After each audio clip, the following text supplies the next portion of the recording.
everybody, welcome back to the Claremont Classic Garage, and welcome to our once-in-a-lifetime solar eclipse special. I don't know how much of the eclipse we're actually going to see. You can see the sun is up there right now, but we've got this kind of dull overcast sky. Although the friendly neighborhood weatherman on the TV said that this stuff should clear out just in time for us to see the eclipse. I'm not too sure about that. It's, I think, around 10 o'clock in the morning, and showtime is around 2. Now, we are in the 99% zone. Unfortunately for us, around Toronto, the eclipse path is literally going to go end to end, straight directly over Lake Erie and Lake Ontario. If you've got a yacht, get out on the lake right now, and you'll get a view of it that you'll never soon forget. But for us here in Claremont, we're about 20 minutes north of the north shore of Lake Ontario, so we're going to get the 99% version of the eclipse. Anyway, this whole video isn't going to be about the eclipse. It's just that it is Eclipse Day, and I don't really want to miss a chance to show you that, because I don't know what to expect. But anyway, in the meantime, what we're going to do is I'm going to maybe kind of just wander around here and show you some of the stuff that we think we're gonna try and get to this summer. Kind of a channel update or project update.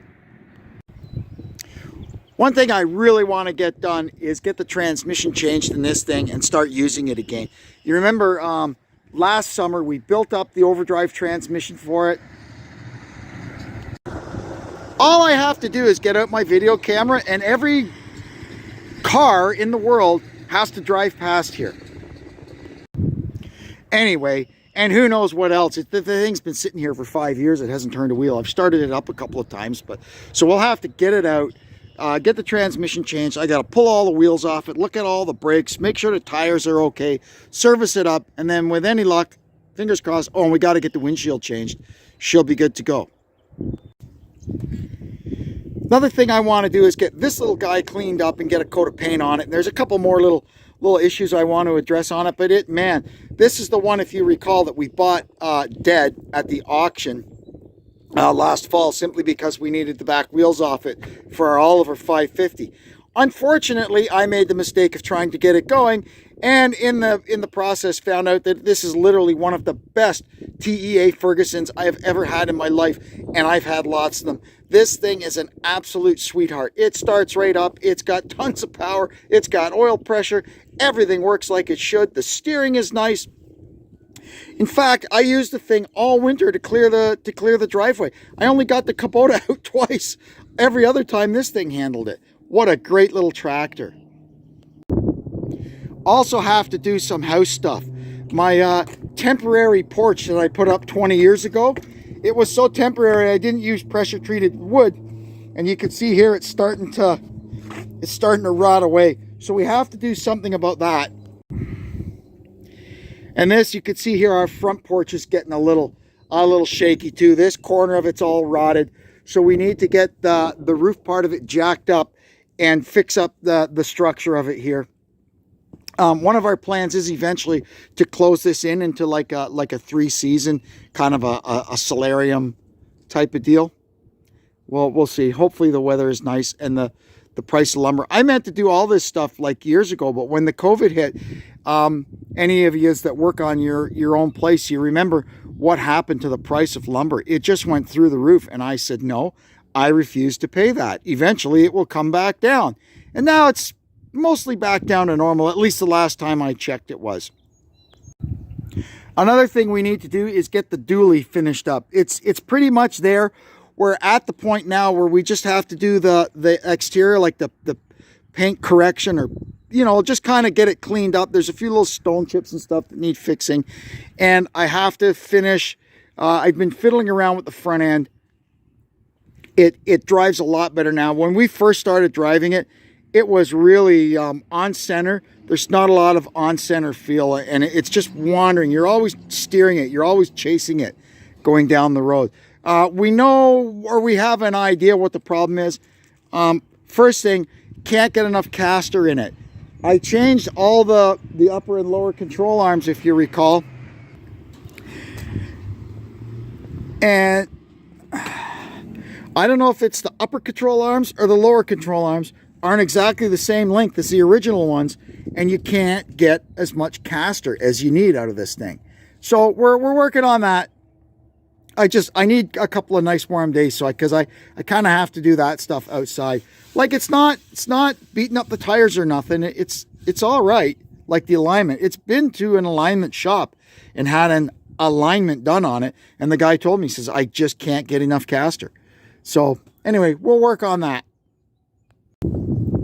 I also want to get this old shed fixed up and a little more weather tight than it is now. The plan was to get this building all fixed up, put a floor in it, and use this building to keep all our vintage tractors in, you know. But again, that was all about the same time the stupid COVID hit, and the price of lumber went whoop through the roof. And it like tripled what it was going to cost me to do this job. So anyway, hopefully this summer we can start getting at that. And we're going to get the old Oliver 550 here finished up. It's just about there. I'm at the point now where I've got to find the brackets so I can put the fenders back on, get some lights put on it.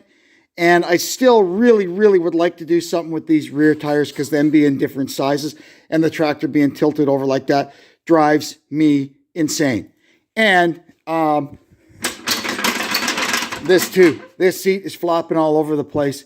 There is a bushing kit you can buy that gets the seat all tightened up, but they seem to list 2 for the 550. So I have to get a hold of the Oliver place and see which kit is the right one for this seat. Maybe there was 2 different seats that came on them or something. Or in the meantime, I could also just find a complete used seat that's not as used up as this one. And then there's this stuff here, which is for Project 8 Ball. Well, I think it is anyway. You haven't really met that yet. Well, you sort of have, but you sort of haven't. Anyway, that'll be coming in an upcoming video. Well, here we are. I dragged the picnic table in, set up this gate so Cooper and Nugget can come in with us, but we can have the door open, and we got a pretty good view. What time of day it'll be? The sun should be straight up over there when it happens, and if these clouds get out of the way, we should be able to see the moon coming across before it gets to the sun. It should be pretty interesting, but well, you can see the clouds are still here. And it's 10 after 11. So we'll see. It's not supposed to start till around 2.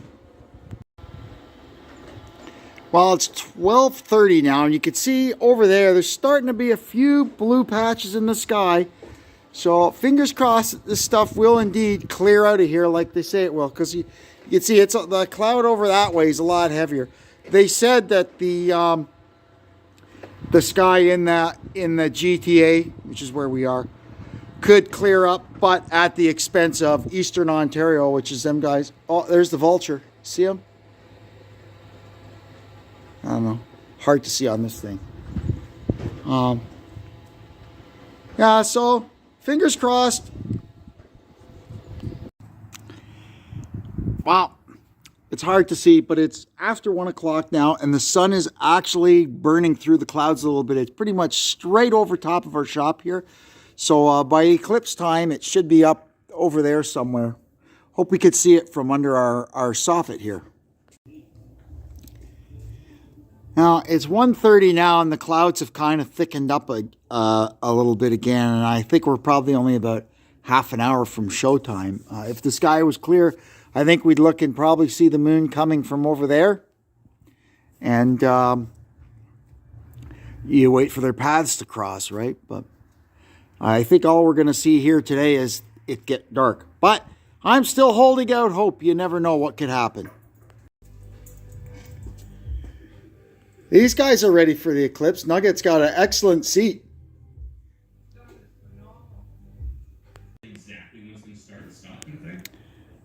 Well, it's 2:45 right now, and the clouds are still pretty thick.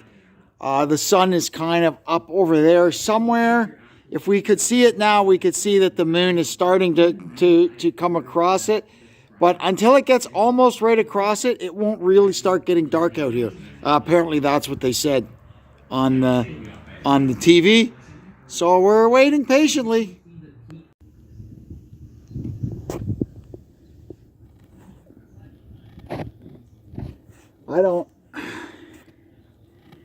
It's hard for the phone to pick it up, I think. The phone is having a hard time with it. But it's definitely up there.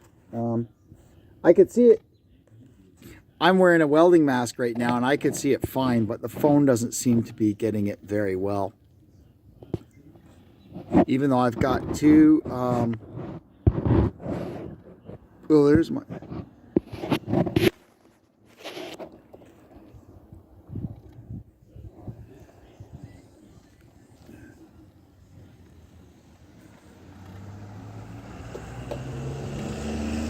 And now it's gone behind the clouds again. Oh, there it is. I can just sort of barely see it. And it should start getting dark here quite soon.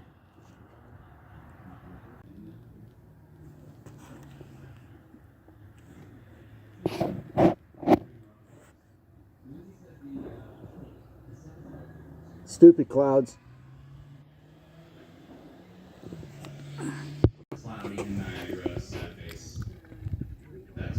Now it's completely gone behind the clouds again.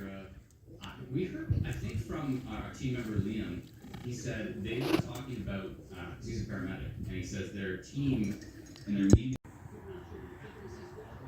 Well, we're getting back to a little bit of a thinner spot in the clouds, but still can't really see anything. It's getting a little bit, I wouldn't say dark around here. It's more, I think, more gloomy than dark from the eclipse.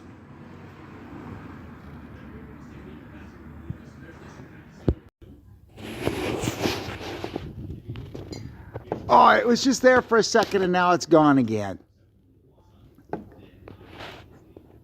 Can just see it. There's a little, just a tiny little sliver of the sun left showing. And every now and then it pokes through the clouds. Well, if anything, throughout this, I get to stand here and look at my truck.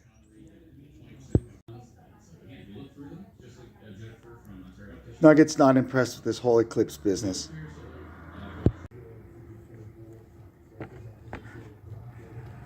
Well, I don't know if you can see it out of this thing, but there is just a tiny little sliver of the sun left up there.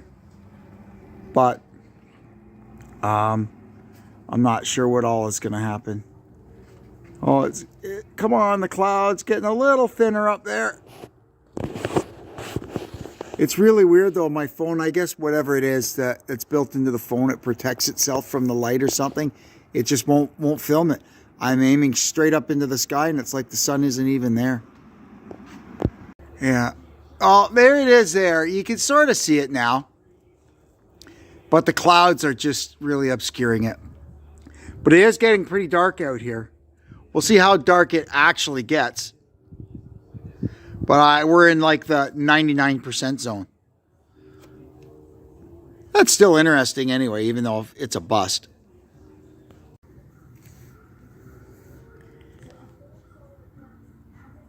Now it's getting really dark out here, like the kind of dark it gets when there's a really nasty thunderstorm coming from the northwest. And apparently that's going to be our story tomorrow. They're talking about the possibility of tornadoes and stuff.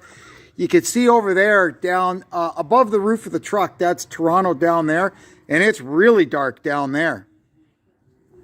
And that's right on schedule. I think they said around 3:15. Yeah, it's about 17 minutes after 3. We would be reaching our eclipse peak or whatever they want to call it.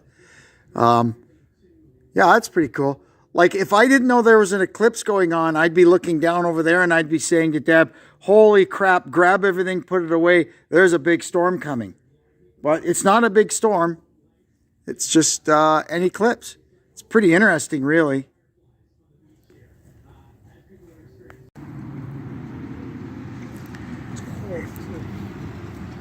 And now, in a minute or so, it'll start brightening back up.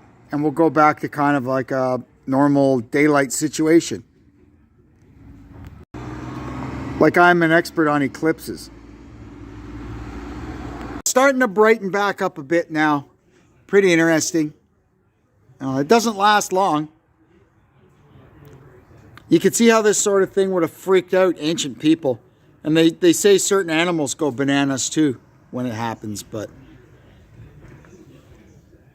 the clouds kind of put a damper on things today. And you can see now over the roof of the truck, that's like the far side of the shadow, or whatever you want to call it. I guess the shadow that the moon casts over the earth. And that's slowly coming this way.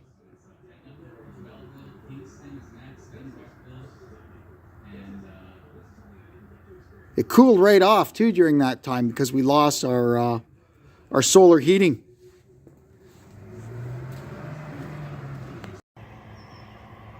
Well, that'll wrap it up for that one. The eclipse is over and done with. It was kind of a bust because of the clouds.